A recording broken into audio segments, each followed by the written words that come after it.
director, bibigyan niyo yan ng honorarium every meeting. Pero habang wala pa. O pero pa habang wala pa naman, okay lang. Wala, labor of love mo lang tawag Labor of ko. love muna. Habang wala pa kayong pera, sa simula po, wala mo lang po. Pero yun po kailangan nakalagay sa papel. Yes. Nakalagay sa black and white na halimbawa po, nagkakaroon ng resolution na wala mo, our honorarium is hindi mo na siya available at the moment until such time umabot po tayo sa ganitong collection. Kaya magbabudgeting po kayo. Magbabudgeting kayo, halimbawa, per meeting ng board. Ang ibibigay nyo is 500 pesos na honorarium. May per time. Per time. Kung mag-inibigay twice a month, edi 1,000. Eh, lima yung board. Lima yung board, edi 5,000 piso na. Edi, magko-complicate na yun. Halimbawa kung masubscribe nyo na yung 60. 60 times 375, o di 60 times 375, 22.5 na po nakakolect every month.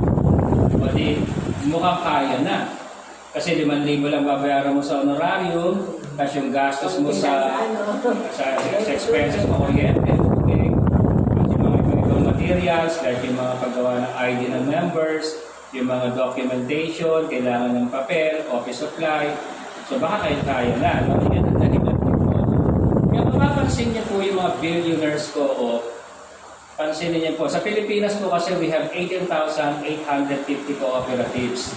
Pero ang billionaire ko wala pa po 100. I think mga 67 lang po ang billionaire co-op. Pero lahat po ng billionaire co-op sa Pilipinas, for example po, kaya ang gagawin po natin dito, isa po sa gagawin ninyo, lalo na sa Royal Marketing, sasuggest po natin, magkakaroon po tayo ng lakay-lakay sa lahat ng mga billionaires co-op para ma-inspire kayo. For example, dito sa Luzon, ang pinaka-close na pwede napuntahan ay SIDC. SIDC po is Soro-Soro, ibaba, Development Cooperative in Batangas City.